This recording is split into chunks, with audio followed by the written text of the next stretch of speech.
அனைவருக்கும் வணக்கம். இங்கே நாம் பார்க்கக்கூடிய தலைப்பு கொங்கு நாட்டு வணிகம். போன வகுப்புல இதை பற்றி நம்ம நிறைய செய்தி பார்த்தோம். இன்று நம்ம இதை எடுத்துக்கூடிய பிற செய்தி பார்க்கலாம். இதற்கு முன்பு போன வகுப்புல பழங்கால வணிகம், அந்த காலத்தில் எப்படி தான் வணிகம் செஞ்சாங்க, சேர நாட்டுக்கு வணிகம் செஞ்சாங்க, அதே மாதிரி கொங்கு மண்டல பகுதியான நீலகிரியிலிருந்து எப்படி வணிகம் செய்கிறாங்க. இப்போ அதனால் இதெல்லாம் ரொம்ப சிறப்பாக இருக்குது. அந்த நீலகிரியில் வந்து பார்த்தீங்கன்னா முட்டைக்கோசு, இந்த கேரட்டு, உருளைக்கிழங்கு, அப்புறம் காஃபி, தேயிலை ரொம்ப சிறப்பாக செய்யணும்னு சொல்லிட்டாங்க. அதே மாதிரி அந்த துப்பாக்கி வெடிகுண்டு தொழிற்சாலை, அப்புறம் அந்த தைல மரம் எண்ணெய் தொழிற்சாலை, காப்பி தொழிற்சாலை, இது மாதிரி நிறைய இருக்குது எங்கே அந்த நீலகிரியில். இன்று நம்ம அதை தொடர்ந்துக்கூடிய இந்த கோயம்புத்தூர் மாவட்டத்தில் என்னெல்லாம் ரொம்ப சிறப்பாக இருக்குன்னு பார்க்கலாம். சரிங்களா? கோவன்புத்தூர் என்னும் பெயரில் கோயம்புத்தூர் என்று மறுவி வழங்கப்பட்டு வருகிறது. கோயம்புத்தூருடைய பேர் பார்த்தீங்கன்னா உண்மையான பேர் கோவன்புத்தூர்.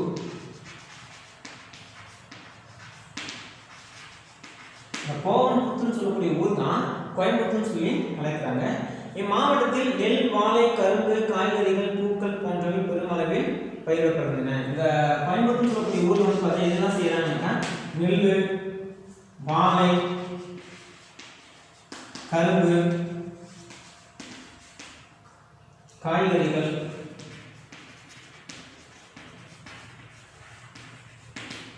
பூக்கள். நெல், வாழை, கரும்பு, காய்கறி, பூக்கள் எல்லாம் பார்த்தீங்கன்னா அந்த கோயம்புத்தூர் மாவட்டத்தில் ரொம்ப சிறப்பாக செய்யக்கூடிய விவசாயமாக இருக்கு.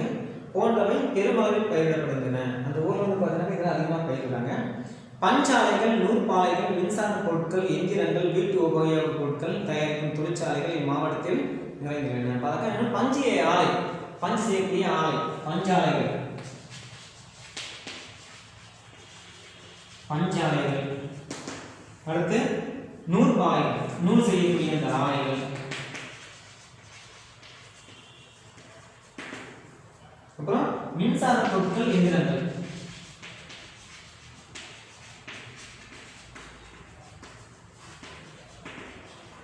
மின்சார பொருட்கள், அப்புறம்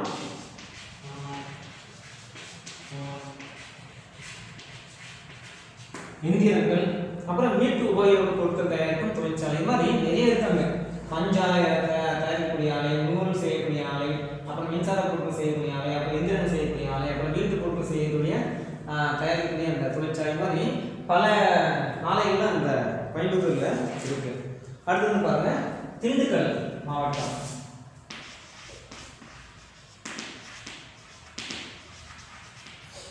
திண்டுக்கல் எதெல்லாம் ஃபேமஸ் பார்த்தீங்கன்னா, வரலாற்று சிறப்புமிக்க திண்டுக்கல்லில் நெல், சோளம், திணை வகைகள், வாழைப்பழம், காய்கறிகள் போன்றவை விளைவிக்கப்படுகின்றன. இந்த திண்டுக்கல் சொல்லக்கூடிய இந்த இதில் வந்து பார்த்தீங்கன்னா ஒன்று நெல்,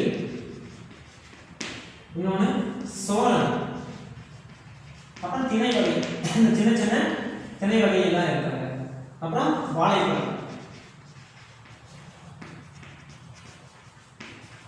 அப்புறம் காய்கறிகள். இதெல்லாம் பார்த்தீங்கன்னா அதிகமாக விவசாயம் பண்ணாங்க. இந்த வரலாற்று சிறப்பு திண்டுக்கல்னாலே பூட்டுன்னு சொல்லுவாங்க. சரிங்களா?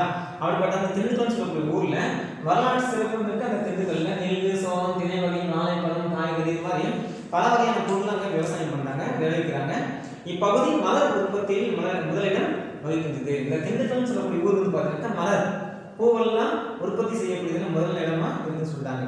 எனவே தமிழ்நாட்டின் ஹாலந்து என்றும் சிறப்பிக்கப்படுகிறது. பார்த்தீங்கன்னா மிக சிறந்த ஒரு பெயர் என்னன்னு பார்த்தீங்கன்னா தமிழ்நாட்டின் ஹாலந்து. தமிழ்நாட்டின் ஹாலந்துன்னு சொல்லி இந்த திண்டுக்கல்னு சொல்லக்கூடிய ஊரை வந்து அழைக்கிறாங்க. தமிழ்நாட்டின் ஹாலந்து அப்படின்னு சொல்லி இந்த திண்டுக்கல்லை வந்து அழைக்கிறாங்க. அரிசி, தோல், பூட்டு தொழிற்சாலைகள் நிறைந்த மாவட்டம் இது. பார்த்தா அரிசி செய்யக்கூடிய அரிசி, அப்புறம் தோல் தொழிற்சாலை, பூட்டு தொழிற்சாலை, அரிசி தொழிற்சாலை, தோல் தொழிற்சாலை, பூட்டு தொழிற்சாலை, அரிசி, தோல், பூட்டு, இதெல்லாம் செய்யக்கூடிய தொழிற்சாலைகள் மிக்க ஒரு மாவட்டமா அந்த திண்டுக்கல் மாவட்டம் இருக்கு. இங்குள்ள சின்னாலப்பட்டி, சுருங்குடி சேலைகள் புகழ் பெற்றவை. சரி, இங்குள்ள அந்த சின்னாலப்பட்டி சொல்லக்கூடிய ஊர்ல சுங்குடி சேலைகள், சரிங்களா, பெண்கள் அணியக்கூடிய அந்த சுங்குடி சேலைகள் வந்து பார்த்தீங்கன்னா ரொம்ப சிறப்பாக இருக்கு. சுங்குடி சேலைகள்.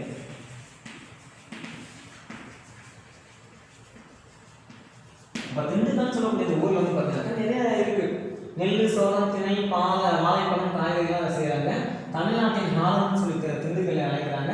அரிசி, தோல், பூட்டு இது மாதிரி செய்யக்கூடிய தொழிற்சாலைலாம் இருக்குது. சுங்குடி சேவைலாம் ரொம்ப சிறப்பாக இருக்குது. சரிங்களா? இதெல்லாம் திண்டுக்கல் மாவட்டத்துக்குரிய இந்த சிறப்பு. அடுத்து பாருங்க ஈரோடு. ஈரோடு இதெல்லாம் ரொம்ப ஃபேமஸ். இதெல்லாம் உற்பத்தி செய்யறாங்கன்னு பார்த்தீங்கன்னாக்கா, பரப்பளவில் ஈரோடு தமிழ்நாட்டின் 2வது பெரிய நகரமாக விளங்குகிறது. இட அளவில் பரப்பளவில் ஈரோடு வந்து பார்த்தீங்கன்னா தமிழ்நாட்டின் 2வது பெரிய நகரமாக இருக்குன்னு சொல்றாங்க. இம்மாவட்டத்தில் நெல், நிலக்கடலை, மஞ்சள், கரும்பு, பருத்தி, எள் போன்றவை பயிரிடப்படுகின்றன. இந்த ஊர்ல வந்து பார்த்தீங்கன்னா பிற மாவட்டங்கள் மாதிரி வந்து பார்த்தீங்கன்னா நெல், நிலக்கடலை, மஞ்சள், கரும்பு, பருத்தி, எள்ளு இதெல்லாம் பார்த்தா அதிகமாக விவசாயம் பண்ணாங்க. தமிழகத்திலேயே மஞ்சள் சந்தை ஈரோட்டில் தான் நடைபெறுகிறது. பார்த்தா தமிழ்நாட்டில் வந்து பார்த்தீங்கன்னா மஞ்சள் சந்தை எங்க நடக்குதுக்கா? மஞ்சள் சந்தை தமிழ்நாட்டிலேயே மஞ்சள் சந்தை வந்து எங்க நடக்குதுனாக்கா ஈரோட்டில் தான் நடக்குதுன்னு சொல்றாங்க. அப்ப பரப்பளவில் 2வது பெரிய மாவட்டமான இந்த ஈரோட்டில் நெல், நிலக்கடலை, கரும்பு, பருத்தி, எள்ளு இதெல்லாம் செய்யறது மட்டும் இல்லாமல் மஞ்சள் சந்தை வந்து பார்த்தீங்கன்னா ஈரோடு தான் நடக்குதுன்னு சொல்றாங்க. இது மட்டும் இல்லாமல் துணி நூற்பாலைகள், துணியை வந்து அதாவது துணி உற்பத்தி செய்யக்கூடிய நூற்பாலை, எண்ணெய் செய்யக்கூடிய ஆலை, சர்க்கரை செய்யக்கூடிய ஆலை பெருமளவில் உள்ளன. துணி நூற்பாலைகள், எண்ணெய் ஆலைகள், சர்க்கரை ஆலைகள் இதெல்லாம் பார்த்துக்க அதிகமாக இருக்குன்னு சொல்றாங்க. நூல் உறுப்பு, துணிகளுக்கு சாயம் ஏற்றுதல், அச்சிடுதல், தோல் பதனிடுதல் முதலான தொழில்களும் இம்மாவட்டத்தில் நடைபெறுகின்றன. பார்த்தாக்க நூல் உறுப்பு, நூலை வந்து செய்யக்கூடியது. அப்புறம் துணிகளுக்கு சாயம் ஏற்றுதல், ஈரோடுனாலே தெரியுங்களுக்கெல்லாம் துணிகளுக்கு வந்து சாயம் பூசுவாங்க. அடுத்து அச்சிடுதல், பார்த்தாக்கா பிரிண்டிங் செய்யக்கூடியது. அப்புறம் தோலை வந்து பதப்படுத்தக்கூடியது. இது மாதிரி தோல் பதனிடுதல், துணிகளுக்கு சாயம் ஏற்றுதல், நூல் உறுப்பு, அச்சிடுதல் இதெல்லாம் பார்த்தாக்கா இந்த ஊரில் செய்யக்கூடிய ஒரு முக்கியமான தொழிலாக இருக்குன்னு சொல்றாங்க. இம்மாவட்டத்தில் நடைபெறுகின்றன. அந்த ஈரோடு சொல்லக்கூடிய ஊர் வந்து இத்தனை தொழில் அங்கே நடக்குது. அடுத்து பாருங்க துணிக்கு ஃபேமஸான ஒரு ஊர் திருப்பூர். இந்த திருப்பூர்ல இதெல்லாம் ரொம்ப சிறப்பாக இருந்தாக்கா, இன்று திருப்பூர் மிக சிறந்த பின்னல் ஆடை நகரமாக விளங்குகிறது. பின்னல் ஆடை நகரமாக இந்த திருப்பூர் சொல்லக்கூடிய ஊர் வந்து இருக்கான். இந்த திருப்பூர் சொல்லக்கூடிய ஊர் வந்து பின்னல் ஆடை உற்பத்தியில் ரொம்ப சிறப்பாக இருக்கு. இங்கேயும் பார்த்தீங்கன்னா நெல், கரும்பு, பருத்தி, வாழை போன்றவை இங்கே விளைவிக்கப்படும் முதன்மையான பயிர்களாகும். பார்த்தா இங்கே நெல், கரும்பு, பருத்தி, வாழை இதெல்லாம் பார்த்தீங்கன்னா உற்பத்தி செய்யக்கூடிய ஒரு நகரமாக இருக்குன்னு சொல்றாங்க. இம்மாவட்டம் பின்னல் ஆடைகள், ஆயத்த ஆடைகள் மூலம் தமிழ்நாட்டிற்கு பெரும் வருவாயை ஈட்டி தருகிறது. பார்த்தா இந்த ஈரோடு மாவட்டம் வந்து பார்த்தீங்கன்னா இந்த மாதிரி பின்னல் ஆடை செய்யும் போதோ அல்லது பிற ஆயத்த ஆடைகள் செய்யக்கூடிய இந்த தொழிலாளர் வந்து பார்த்தீங்கன்னாக்கா அதிக வருமானத்தை வந்து கவர்மெண்ட்டுக்கு, அரசுக்கு வந்து இது தருதுன்னு சொல்றாங்க.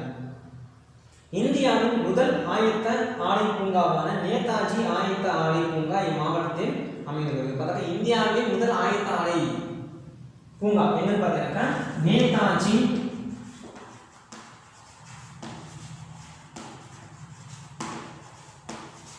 ஆயத்த ஆடை பூங்கா. நேதாஜி ஆயத்த ஆடை பூங்கா வந்து பார்த்தீங்கன்னா இந்தியாவிலேயே வந்து பார்த்தீங்கன்னா நம்ம திருப்பூர்ல தான் இருக்குன்னு சொல்றாங்க. தேசிய அளவில் புகழ்பெற்ற காங்கேயம் காளைகள் இம்மாவட்டத்திற்கு பெருமை சேர்க்கின்றன. அது மட்டும் இல்லாம காங்கேயம் காளை, இந்த காங்கேயம் காளைன்னு சொல்லக்கூடிய இந்த காளை வந்து பார்த்தீங்கன்னா தேசிய அளவில் நம்ம இந்திய அளவில் காங்கேயம் காளை தான் ரொம்ப அளவுக்கு அதிகமாக இருக்கக்கூடிய மாவட்டம் அந்த திருப்பூர் மாவட்டம் இருக்குன்னு சொல்றாங்க. அடுத்து பாருங்க நாமக்கல் மாவட்டம். நாமக்கல்னாலே அதே முட்டைக்கு ஃபேமஸ் சொல்லுவாங்க. சரிங்களா? பாருங்க நாமக்கல் மாவட்டம் எதுக்கு ஃபேமஸ்னாக்கா பச்சைமலை, கொல்லிமலை, சேர்வராயன் மலையின் ஒரு பகுதி ஆகியவை மாவட்டத்தில் உள்ளன.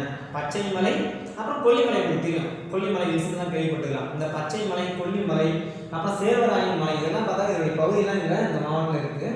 இங்கேயும் பார்த்தீங்கன்னா நெல், கரும்பு, சோளம், நிலக்கடலை, பருத்தி ஆகியவற்றுடன் மலைப்பகுதிகளில் விளையும் திராட்சை, ஆரஞ்சு, காப்பி, பாக்கு, ஏலம் போன்றவையும் பயிரிடப்படுகின்றன. பார்த்தாக்கா அந்த ஊரில் வந்து பார்த்தீங்கன்னா நெல், கரும்பு, வாழை, பருத்தி இதோடு சேர்த்து அங்கே கொல்லிமலை, பச்சைமலைன்னு சொல்கிறாங்களா, அந்த மலைப்பகுதியில் விளையக்கூடிய பிற பயிர் வகையான இந்த திராட்சை, ஆரஞ்சு, காப்பி, பாக்கு, ஏலம் இதெல்லாம் பார்த்தீங்கன்னாக்கா அந்த நாமக்கல் மாவட்டத்தில் விளையுதுன்னு சொல்றாங்க. இது மட்டும் இல்லாமல் முட்டை கோழி வளர்ப்பிலும் முட்டை உற்பத்தியிலும் தென்னிந்தியாவிலேயே நாமக்கல் முதன்மையான இடம் வகிக்கிறது. இந்த கோழி போடக்கூடிய முட்டையை வளர்க்குறதுலையும் பிராய்லர் கோழின்னு சொல்லுவாங்கல்ல, இந்த கோழி வளர்ப்பிலும் அதே மாதிரி முட்டையை வந்து உற்பத்தி செய்யக்கூடியதுலையும் தென்னிந்தியாவில், இந்தியாவில் வட இந்தியா தென்னிந்தியான்னு பிரிப்பாங்க. இந்த தென்னிந்தியாவிலையும் பார்த்தாக்கா நாமக்கல் வந்து பார்த்தா முதன்மையான ஒரு மாவட்டமாக இருக்குன்னு சொல்கிறாங்க, இடத்தை வந்து வகிக்குது. அது மட்டும் இல்லாமல் இங்கே சிமெண்ட்டு காகித தொழிற்சாலைகள் உள்ளன. இங்கே முட்டை மட்டும் உற்பத்தி பண்ணது இல்லாமல் சிமெண்ட்டு அப்புறம் காகித தொழிற்சாலை, சிமெண்ட் செய்யக்கூடிய அந்த தொழிற்சாலையும் காகிதம் செய்யக்கூடிய தொழிற்சாலையும் சொல்கிறாங்க. கைத்தறி நெசவு, வெண்கல பொருட்கள் செய்தல் முதலான தொழில்களும் நடைபெறுகின்றன. பார்த்தாக்கா கையில் வந்து துணி நெசவு செய்யக்கூடியது, அப்புறம் வெண்கல பொருள் செய்யுது, இதெல்லாம் பார்த்தாக்கா அங்கே நடைபெறக்கூடிய தொழிலாக இருக்கு. சிற்றுந்து, சரக்குந்து ஆகியவை அதிக அளவில் இயங்கும் மாவட்டமாக நாமக்கல் விளங்குகிறது. சிற்றுந்துனாக்கா மினி பஸ்ன்னு சொல்லுவாங்க, சரக்குந்துனாக்கா லாரின்னு சொல்லுவாங்க. இந்த சிற்றுந்து சரக்குந்துலாம் பார்த்தாக்கா அதிகமாக இருக்கக்கூடிய ஒரு மாவட்டமாக அந்த நாமக்கல் மாவட்டம் இருக்குது. சரிங்களா? அப்போ இந்த நாமக்கல் மாவட்டம்னாக்கா முட்டையில் ரொம்ப ஃபேமஸாக இருக்குது. அதே மாதிரி காகிதம் சிமெண்ட் செய்யக்கூடிய தொழிற்சாலையும் இருக்குது. அது மட்டும் இல்லாமல் இங்கே மினி பஸ்ஸு இந்த லாரிலாம் அதிகமாக கொண்ட ஒரு மாவட்டமாக அந்த நாமக்கல் மாவட்டம் இருக்குன்னு சொல்கிறாங்க. சரிங்களா? அடுத்து பாருங்க சேலம் மாவட்டம். சேலம்னாலே மாம்பழ உற்பத்தியில் மிக சிறந்த ஒரு முதல் மாவட்டமாக இருக்கும். மாங்கனி நகரம் என்னும் சிறப்பு பெயர் கொண்டது சேலம். அதாக்க மாங்கனியில் உற்பத்தியில் மிக சிறப்பாக ஒரு பெயர் கொண்ட ஒரு மாவட்டம் அந்த சேலம் மாவட்டம் இருக்கு. இம்மாவட்டத்தில் நெல், பருப்பு வகைகள், பருத்தி, கரும்பு, மாம்பழம், காப்பி, பாக்கு ஆகியன பயிரிடப்படுகின்றன. இந்த சேலத்தில் வந்து பார்த்தீங்கன்னா நெல், பருப்பு வகை, பருத்தி, கரும்பு, மாம்பழம், காப்பி, பாக்கு இதெல்லாம் அதிகமாக பயிராங்க. இந்தியாவிலேயே இம்மாவட்டத்தில் தான் ஜவ்வரிசி அதிக அளவு உற்பத்தி செய்யப்படுகிறது. பார்த்தா இந்தியாவில் அது குறிப்பாக சேலத்தில் தான் ஜவ்வரிசின்னு சொல்லக்கூடிய அந்த அரிசி அந்த மாநிலத்தில் தான் போடுவாங்க. ஜவ்வரிசி உற்பத்தியில் முதல் மாவட்டமாக இருக்கு, முதல் இடத்துல இருக்கு. தமிழ்நாட்டில் கைத்தறி நெசவு அதிகமாக உள்ள மாவட்டம் இதுவே. பார்த்தா கையில் வந்து துணி செய்யக்கூடிய அந்த நெசவு தொழிலில் முதலிடம் வகிக்கக்கூடிய ஒரு மாவட்டமாக அந்த சேலம் மாவட்டம் இருக்கு. இங்கே பால் பண்ணை தொழிலும் சிறப்பாக நடைபெறுகிறது. அந்த மாவட்டத்தில் கைத்தறி நெசவு மட்டும் இல்லாமல் அதே மாதிரி ஜவ்வரிசி உற்பத்தி மட்டும் இல்லாமல் பால் பண்ணை இந்த உற்பத்தியும் வந்து ரொம்ப அங்கே சிறப்பாக இருக்குது. பால் பண்ணை தொழிலும் ரொம்ப சிறப்பாக இருக்கு. ரசாயன பொருள், அலுமினியம், சந்தன எண்ணெய், வனஸ்பதி ஆகியவை தயாரிக்கும் ஆலைகள் நிறைந்த மாவட்டமாகவும் சேலம் விளங்குகிறது. பார்த்தாக்கா இந்த அலுமினியம், ரசாயன பொருள், இந்த கெமிக்கல் சொல்லக்கூடியது, சந்தன எண்ணெய், சந்தனத்திலே வரக்கூடிய எண்ணெய், அப்புறம் வனஸ்பதி உணவுப் பொருள்லாம் கலப்பாங்க, முன்னக்கூடிய உணவுப் பொருளை கலப்பாங்க. சரிங்களா? அந்த வனஸ்பதி இதெல்லாம் பார்த்தாக்கா தயாரிக்கக்கூடிய ஆலையெல்லாம் அதிகமாக இருக்கக்கூடிய மாவட்டமாக அந்த சேலம் மாவட்டம் இருக்குது. அப்புறம் முலாம் பூசும் தொழிலும் பெருமளவில் நடைபெறுகிறது. பார்த்தா முலாம் பூசம் ஒரு சொம்புனாக்கா அந்த சொம்புல வந்து மேலே வந்து தங்க மாதிரி கலர் பூசக்கூடிய அந்த முலாம் பூசக்கூடியதுன்னு சொல்லுவாங்க. சரிங்களா? இல்லை பித்தளைனாக்கா அது மேலே வந்து இந்த ஈயத்தை பூசக்கூடியது. இது மாதிரி முலாம் பூசக்கூடிய இந்த தொழிலும் ரொம்ப சிறப்பாக அந்த மாவட்டம் இருக்கு. ஏழைகளின் ஊட்டி என்று அழைக்கப்படும் ஏற்காடு இம்மாவட்டத்தில் உள்ளது. அதாவது சேலம் மாவட்டத்தில் ஏழைகளின் ஊட்டி அப்படின்னு சொல்லக்கூடிய ஒரு பகுதி. ஏழைகளின் ஊட்டி அப்படின்னாக்கா அது வந்து என்னது ஏற்காடு. இந்த ஏற்காடு பார்த்தீங்கன்னாக்கா இந்த சேலம் மாவட்டம் தான் இருக்குன்னு சொல்றாங்க. அடுத்து கடைசியாக பாருங்க கரூர் மாவட்டம். அங்கெல்லாம் என்ன சிறப்பாக இருக்கும் பார்த்தீங்கன்னாக்கா கொங்கு நாட்டின் ஒரு பகுதியாக விளங்கிய இப்பகுதிக்கு வஞ்சிமா நகரம் என்ற பெயரும் உண்டு. இந்த கரூர் பார்த்தீங்கன்னாக்கா வஞ்சிமா நகரம் அப்படின்னு சொல்லக்கூடிய ஒரு பெயர் இருக்கு. வஞ்சிமா நகரம் கரூர் சொல்லக்கூடிய இந்த பகுதிக்கு வஞ்சிமா நகரம் ஒரு பெயரும் இருக்கு. கிரேக்க அறிஞர் தாலமி கரூரை தமிழகத்தின் முதன்மையாக உள்நாட்டு வணிக மையமாக குறிப்பிட்டுள்ளார். கிரேக்க அறிஞர் தாலமி சொல்லக்கூடிய ஒரு கிரேக்க அறிஞர், தாலமின்னு சொல்லக்கூடிய ஒரு கிரேக்க அறிஞர் தமிழ்நாட்டின் முதல் உள்நாட்டு வணிக மையமாக, தமிழ்நாட்டில் உள்நாட்டிலே வணிகம் அதிகமாக செய்யக்கூடிய ஒரு மையமாக இந்த கரூர் வந்து சொல்லியிருக்காரு. இங்கேயும் பார்த்தீங்கன்னா நெல், சோளம், கேழ்வரகு, கம்பு, கரும்பு போன்றவை இங்கு பயிரிடப்படுகின்றன. இந்த ஊர்லேயும் பார்த்தீங்கன்னா நெல், சோளம், கேழ்வரகு, கம்பு, கரும்பு இதெல்லாம் அதிகமாக செய்கிறாங்க.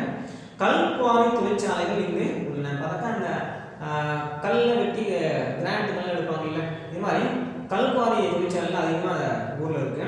கைத்தறி நெசவு ஆலைகளுக்கு பெயர் பெற்ற மாவட்டமாக கரூர் விளங்குகிறது. இங்கேயும் பார்த்தீங்கன்னாக்கா கைகளாலேயே நெசவு செய்யக்கூடிய இந்த தொழிலில் அதிகமாக விளங்கக்கூடிய மாவட்டமாக கரூர் இருக்கு.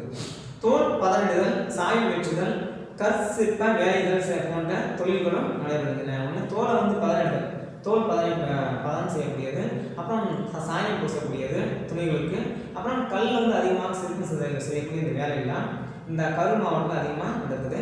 பேருந்து கட்டுமான தொழிலின் சிகரமாக கரூர் விளங்குது. அதே மாதிரி பேருந்துல அதிகமாக செய்யக்கூடிய ஒரு மாவட்டமாக அந்த கரூர் வந்து இருக்கு. பேருந்துலாம் பஸ்ஸெல்லாம் அதிகமாக உருவாக்கக்கூடிய ஒரு மாவட்டமாக இந்த கரூர் பகுதி வந்து இருக்குன்றாங்க. சரிங்களா? அடுத்து பாருங்க, தெலுங்கு திரியோன்னு சொல்லக்கூடிய ஒரு பகுதியில் ஊர்களும் சிறப்பு பெயர்களும். என்னென்ன ஊருக்கு என்னென்ன சிறப்பு பேர் இருக்கு? ஒன்று தூத்துக்குடி அப்படின்னாக்கா